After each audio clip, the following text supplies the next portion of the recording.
Hi, this is Documentary First, the deep dive, where I take an insight from a recent podcast of the documentary First and plumb its depths to see what gold we can bring to the surface. I'm Christian Taylor. Let's dive in. Now, I recently had a conversation with Emmy award-winning Charles Olivier. He's an editor and he's cut some of the biggest documentaries of the last decade, including The Jinx, The Redeem Team, and most recently, Surviving Ohio State by George Clooney, produced by HBO. We were talking about what really matters in documentary storytelling, and Charles said something that really made me go, there's something to this. He's making a really great point. This is what he said. It was something like this. People are going to watch your movie for such an infinitesimally small percentage of their life, but what they're going to do is really remember it. So you've got to think about what you want them to remember. Well, that line has really stuck with me. It's been rattling around in my head ever since because it cuts right to the heart of what we do as filmmakers, right? We obsess over every cut, like every frame, every piece of music, like every archival. But how often, truly, let's be honest, how often do we stop and ask ourselves, what do we actually want people to carry away with them when they walk out of the theater? You know, when they talk about things on the ride home, or when they recall the film the next week, the next month, next year. Let me set the table for you. This is what led to that wise insight that Charles shared. We were talking about how he approaches a project, and I asked him about focusing on the story versus getting caught up in the subject matter, because that can be really tricky a lot of times, you know? In his case, he was editing a film about abuse in college athletics. It was a tough subject. And he said something really that resonated deeply with me. It was something like this. Again, trying to quote him, forgive me, Charles, if I get it wrong. But he said it was something like, for me, it was always about relationships. And that, like a bell went off of my head. And I think I said something like, you know, it's really funny because that's the way it was in my World War II storytelling. Like everybody was always talking about the war. But what was interesting to me was the people and their relationship and how the war affected them, how everybody lived. And Charles lit up. He said, completely, yeah. And then he told me about a mentor of his, Ezra, and the conversations they would have about this very thing. Listen to what he said. And that's what we would talk about, is that people are going to watch your movie for such an infinitesimally small percentage of their life. What they're going to do is remember it.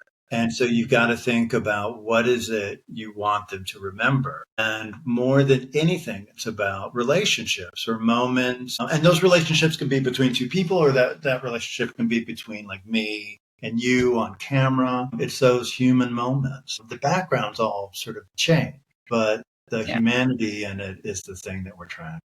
Backgrounds all sort of change, but the humanity in it is the thing that we are tracking. I love that line because that is exactly what I discovered. Well, almost by accident when I started making The Girl Who Wore Freedom, but it's what I discovered. And I keep discovering it all the time when other people watch my film. Like I alluded to before, when I first went to Normandy, I saw something that most people around me, didn't.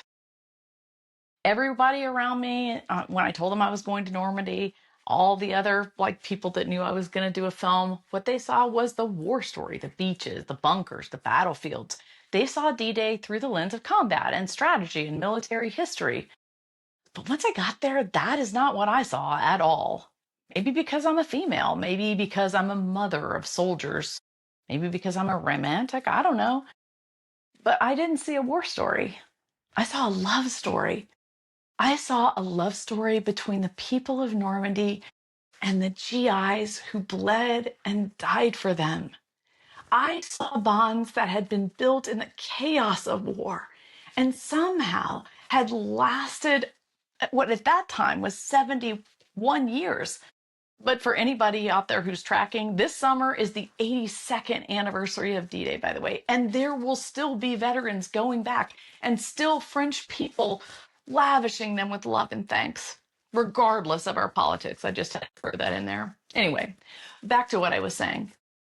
I wanted to understand those relationships. I wanted to know how a French child of 5 on D-Day could still weep 7 decades later talking to about the American who gave her chocolate. I wanted to understand what it meant to carry gratitude across a whole lifetime. And I think, honestly, that's what made my film resonate with people. It wasn't the war footage or the historical facts, it was the humanity. Like, people still come up to me and they tell me about specific scenes that they can't forget. And it is never the battle stuff or the famous locations or the monuments. It's never the archival footage. It's always the human moments. Just today, somebody told me about a scene they couldn't shake. There's this veteran in my film. His name is Bob, and he's incredible. He was terrified, like, to go to Normandy and to visit the towns and to meet the people. He had been part of a military group that had bombed St. Lo, and it was a town that was really devastated in France. And he had carried that weight for decades. And once he had gotten to Normandy, he was showing a blade for all of the events. And when he was questioned by the woman that took him there, he said he was afraid of the French because of what he did to St. Lo, all the devastation and the death, and that they would see him as a destroyer and not a liberator. But then one of the wonderful things that often happens in Normandy happened. At one of the ceremonies, an elderly French woman, she was like 80, 81, from St. Lo, asked to be introduced to Bob because she wanted to thank him for what he did for her freedom. With the help of the kind English-speaking French woman named Valérie Cardin, who actually started an organization called Veterans Back to Normandy, which raises money to bring veterans back to Normandy so they can be thanked by French people, she approached him. She told him that she knew what he had done. She knew he had destroyed buildings. She knew that people had died. And then she said, "But I'm so thankful for what you did because I'm free." And in that moment, he was liberated. He was a different person. He danced all night. He was liberated from the oppressive memories that he had been carrying for a lifetime. That's the kind of human moment people don't forget. That's what sticks, not the bombs, not the destruction. The connection between two people who finally understood each other. As filmmakers, we have to prioritize those moments. We have to know what we want people to remember and then build our films around that. Now, after my conversation with Charles, I got curious. He was speaking from experience and intuition, and I had had it too. His was decades in the edit bay, and mine was more recent. But I did want to know, is there actual science behind this? Do we know why certain moments stick in our memories while like others fade away, other than, me being old and, you know, getting on in years? Well, I wanted to know, so I did some digging. And I found some pretty interesting facts. Thanks to some pretty smart people in Chicago. Researchers at the University of Chicago recently published a study in Nature Human Behavior about why emotional experiences are called, in their word, sticky. They found that when we experience something emotionally charged, our brains shift into what they call integrated state. Different regions that usually operate separately start working together in coordination. I would say, I don't know, I was thinking about when I read this synchronized swimming, sort of.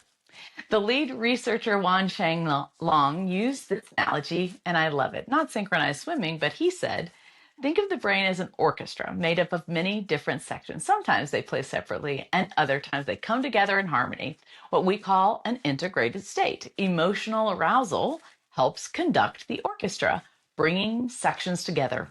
And when that happens, our memories become more lasting.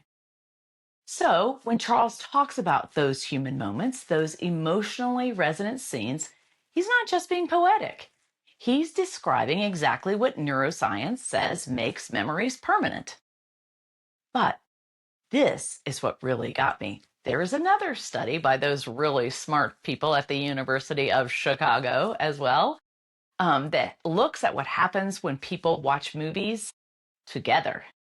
They found that during emotionally engaging moments, that viewers' brains actually, get this, synchronize, not metaphorically, literally. And that's like not literally high school girl, literally, it's actually literally.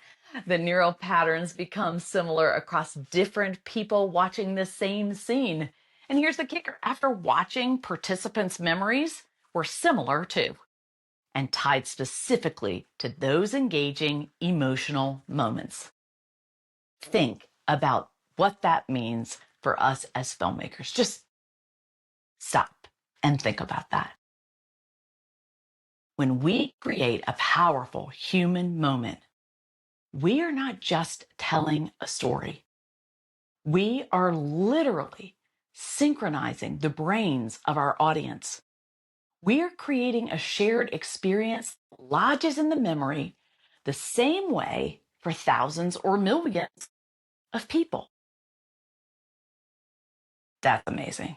Okay, only 2 more fascinating pieces of research to go, so stick with me because I'm really bringing everything home, I promise. There was also research from Rice University that found something called gist versus detail trade-off in memory. Now, we don't remember everything equally. Our brains prioritize the central, emotional, significant elements, the gist, while the peripheral details fade away. I mean, that's not, revolutionary. We kind of know this. Our brains can't possibly remember everything we experience, and so we have to do a little bit of selective forgetting for information that isn't that important. That's what the researcher says. So, your audience is going to forget most of your film. That's not failure. That's just how memory works. So the question is, have you given them something worth remembering? Have you created human moments powerful enough to survive the brain's natural forgetting process? That's the question. And finally, this one blew my mind a little. Researchers at McGill University found that the way you tell a story actually changes which parts of the brain encode the memory. When you tell a story rich in emotional and conceptual details, feelings, interpretations, the meaning behind what happened, it activates the brain's emotional and interpretive networks. When you focus on sensory details, what things looked like, sounded like, felt like, it engages entirely different pathways. Both create memories, but conceptual emotional storytelling, that's what creates the kind of memories people carry with them, the kind they tell other people about, the kind that change how they see the world. Okay, so what do we do with all this? Well, it's pretty easy, actually. I think Charles gave us the framework. Ask yourself this one very simple question: what do I want people to remember? Not what's the most dramatic footage that I have, not what will look impressive, not what will win me an award. But when someone watches my film and then goes on about their life, what moment do I want surfacing in their mind 6 months from now, a year from now, 10 years from now? Find that moment. Earn that moment, earn that memory, build your film around that moment. For me, like you heard, it was the human connections between the people of Normandy and the Americans who liberated them. It was the veteran who finally found peace when the French woman thanked him for destroying her town and setting her free. Those are the scenes people remember. Here's the thing. The science confirms what experienced filmmakers like Charles already know intuitively. Emotional resonance isn't just good storytelling. It's how memory works. When you make someone feel something, you're not just entertaining them. You're literally changing their brain. You're creating neural pathways that will fire again and again when they think about your film. You say all the time, I want to make something that changes people. This is how you do it. That is the power that we have. And it is a great responsibility. So the next time that you're in the edit bay, or you're on set, or you're reviewing footage, stop and ask yourself, is this a moment that will stick? Is this the humanity that I want people to carry with them? Because Charles is right. People will watch your movie for an infinitesimally small percentage of their life. What matters is what they remember. That's it for this episode of Documentary First, the Deep Dive. If you want to hear my full conversation with Charles Olivier about editing Surviving Ohio State and working with George Clooney and why he structures documentaries like symphonies, check out episode 270 of the main Documentary First podcast. And if this episode had resonated with you, I'd love to hear about it. What are the moments from documentaries that stuck with you? The scenes that you still think about years later? Drop me a message. I might feature you in some of your responses in a future episode. Until next time, keep telling the stories that matter and rewire people's brains. I'm Christian Taylor. Thanks for diving in with me. Hey everybody, this podcast is brought to you by Documentary First Productions, and we need your support so that we can keep preserving history. If you could go over and grab some merch or watch our films at documentaryfirst.com, you'll help us keep making awesome documentaries and sharing the stories that matter, and also bring amazing filmmakers and their wonderful films to the world. So thank you so much for listening, and thank you for visiting documentaryfirst.com.